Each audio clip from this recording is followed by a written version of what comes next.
I don't want to waste your time, so there won't be an intro. If you weren't aware, Glaz received a pretty sizable buff in the mid-season update. And this led to quite a few people getting flashbacks to the meta of 2 years ago, where Glaz and Ying were dominating everything. But once again, I feel like people are overreacting a bit.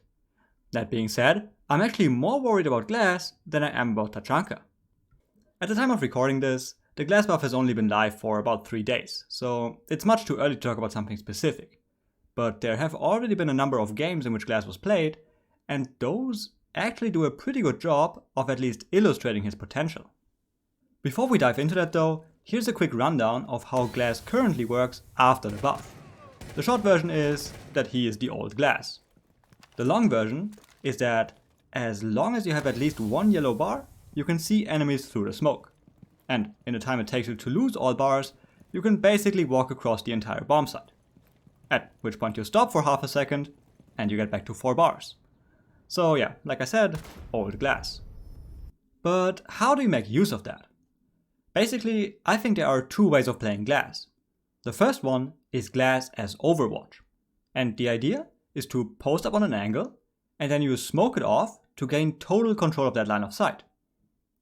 In a way, it's very similar to the old Blackbeard, because you get total angle superiority. And the ideal way of making use of that is of course to cover a plant, like Fnatic is doing it right here. Of course, you could have done that even before the update. Like, sure, the buff gives you more flexibility, and that's always nice to have, but it wasn't really necessary for this kind of playstyle. The real menace, and that's what people are worried about, is Glaz as an entry fragger. Because with Glaz as Overwatch, you at least had the option of waiting out the smokes and maybe trying to deny the plant remotely. But there is no hiding if Glaz is actively coming for you. If you weren't around 2 years ago, the idea that Glaz could be a close-range entry fragger might seem pretty ridiculous to you. I mean, after all, he has a DMR and a 3x sight. There's no way that he's going to smoke himself in and go up close and personal, right? Well, that's exactly what happened the last time Glaz was strong. And this is also exactly the kind of playstyle that this buff enabled. In terms of practical applications, there are immediately a bunch that come to mind, right? For example, you could use him on Oregon to take control of Attic, which is really nice to have on both kids and meeting attacks. Or, and this is probably stronger, you can use Glaz on a theme park throne attack so that you can actually, well, have a way of getting into the objective. So Glaz as an entry fragger is certainly something to keep an eye out for. The fact that he can do that is also very interesting when we consider the current meta. On a lot of sites, defensive setups are centered around power positions. You pick the strongest position on the map, and then you dump all your shields, ADS and utility around it. Common examples are Oregon Blue, Cafe Pixel, or Villa Mainstairs. And dealing with those usually restricts your operator lineup quite a bit, right? Like, a lot of teams would love to play IQ, for example, but then reality calls and says, guys, we need Air Sophia Sledge to deal with these shields. And of course, this also means that if you want to play Glaz, you have to forego one of those operators, which makes it a lot more difficult to clear power positions. Or does it? Take a look at this round. Aviator defense with the defenders heavily reinforcing mainstairs. We see a shield, we see 3 ADS stacked around it. But now we see Capitao smoking it off and Glaz walking in to clear it. Now the problem is that the guy never actually checks the corner, so he's just a free kill. But if we go back to the overview, you can see the potential, right? You use the first smoke to kill a potential mainstairs player, and then you walk up to the second smoke to kill the corner player. And just like that, you got control of mainstairs without having to clear a single shield. However, it's actually a bit difficult to find practical applications here. Look at the famous triple shield setup on Cafe Cocktail, for example. Shield in Pixel, shield in Bathroom, and shield in Storage. I don't really see how you're supposed to use Glaz here. I guess you smoke off Freezer and Bathroom, and that does force the Pixel player to retreat, but I don't see how you're going to get rid of the other positions. That being said, maybe you don't need to. Because where Glaz really shines is on site executes. You basically just skip taking map control, you skip clearing utility, and instead you just focus straight on site.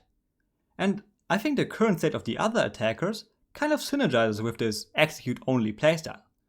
Ying, for example, is pretty good right now, and with Ace, the attackers have another easy way of bringing more smokes. And sure, with this lineup, we don't have enough utility to clear a bunch of shields, but who cares? We just take the smallest amount of map control that is necessary, and then we just straight up execute on sight. And this is where operators like Ying, Glaz, and Okabe feel right at home. To me, that particular aspect is very reminiscent of the old Ying Glaz meta, where it didn't really matter what you did in the early and mid game, you just always played some kind of sight-focused execute with minimal map control. But maybe comparing the current situation to the one of 2 years ago is not quite correct, because back then we were in an entirely different meta. We didn't have Maestro, we didn't have bulletproof cameras, we didn't have deployable shields, we didn't have Warden, we didn't have Wamai, and we didn't have Tachanka. And all of those are potential answers to Glaz. Maestro and bulletproof cams allow you to see through the smoke and deny plants. Smoke and Tachanka can counter smoke and counter fire when the attackers are executing. Warden can potentially challenge Glaz head on, and between deployable shields, ADS and Wamai magnets, it's questionable if the attackers can even get the smokes into the correct positions to use them. For example, this side rush. Can you really pull it off that well if, for example, Tachanka and Smoke use all of their utility to make drugs a death trap? I think that's questionable. Or on this attack I showed you earlier, how would it look like if the attackers didn't have Capitao to get the smokes into the correct positions? Or how would it look like if it was Warden playing behind the deployable shield? So I think it's actually questionable whether Glaz is going to dominate the meta again.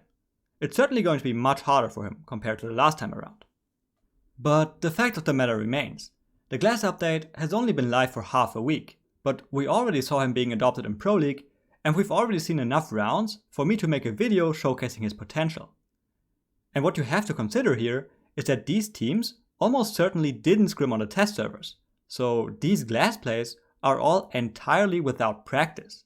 But speaking from experience, it's exactly these Ying and Glaz executes that require the most practice. So I would assume that what we've seen so far isn't even close to the true potential of Glaz. And that does kind of worry me, to be honest. As you know, I don't think Tachanka is going to be much of an issue. But here, I'm actually not quite sure. Especially the fact that Glaz is so flexible. He can be used as an entry fragger that can potentially even deal with power positions. But at the same time, you can also play a more supportive role to make sure that you get plants down in the late game. And then you always have the option of just throwing everything out the window and going for some kind of Hail Mary side execute. To me, that does sound pretty strong. Like, I'm fine with Glaz being a niche pick just like Montagne or Ying were, but I don't think that I want to see a meta that is dominated by Glaz.